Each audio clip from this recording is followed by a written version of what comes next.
So That's it, thank you, my love. the left hand side button is to access the parameters for the infrared, and the right hand side button is the button to access the parameters for the radar. It is strange because it's a bit reverse, but yeah. So if you press, for instance, continuously on the left hand side button, so parameters for the infrared, and wait for the LED to flash 4 times, okay, now you can access the parameters for the infrared SI. So parameters, you can set the scene, so it's an interior sensor, but it could be exterior with a canopy, no canopy, quite self-explanatory. Then you've got the filter, that's the immunity. So it's set on 20 by default for the scene, that's fine with me. And the field side, that's the width of the spots. So if you want like a shorter width because you've got a small door, you can decrease that or increase it as you want it. The rows, for instance, this sensor was only set with 1 row. I didn't like that. So if you press, you can either disable it or activate it. I've just activated the safety, well, the row number 2, and row number 3, it's, I believe, not available. So as you even try it, it doesn't work. So 2 rows will be fine.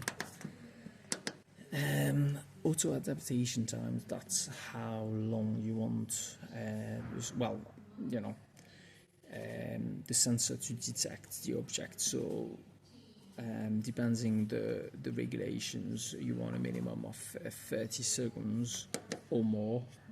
You can increase it to 60. It's a good middle ground. And these are the frequencies. So if you've got more sensors, a few sensors side by side, you want to change the frequency of each so it doesn't interfere with each other. I'm just leaving on auto because I only have 1 sensor.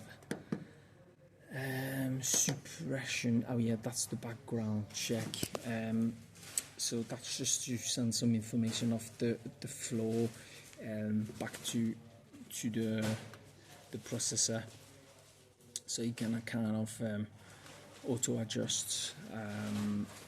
I'd leave it on, or you can turn it off if you want.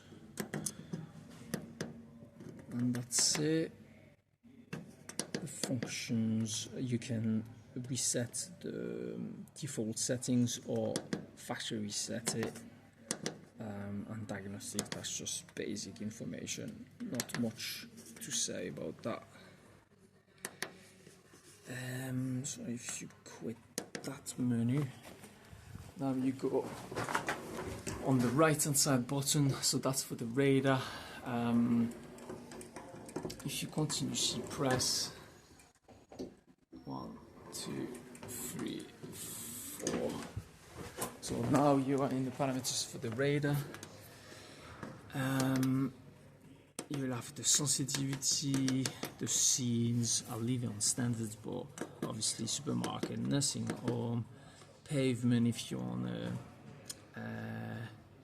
you know, busy city center, streets, or like you know, different settings, self-explanatory anyway.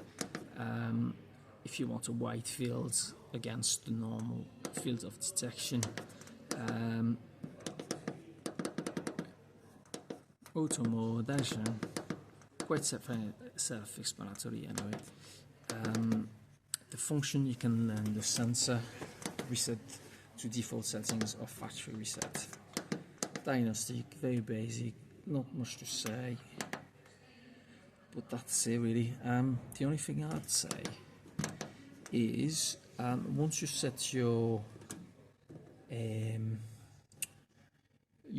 infrared close enough of the door, it will be seen the movement of the leaf to to prevent that happening, what you want to do, it's a shame there's no function on that menu, but you've got to go onto the processor, press the blue button for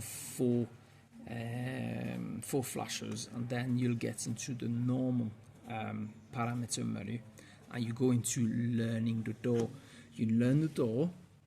After the door is learned, you'll have an option to learn the sensors. If you learn the sensors, it will learn the movement of the leaves, so that's quite good to actually prevent the door to ghosts. I'm not going to do it right now because I haven't got access to the blow button, but yeah, that's how I managed to resolve my ghosting issue before.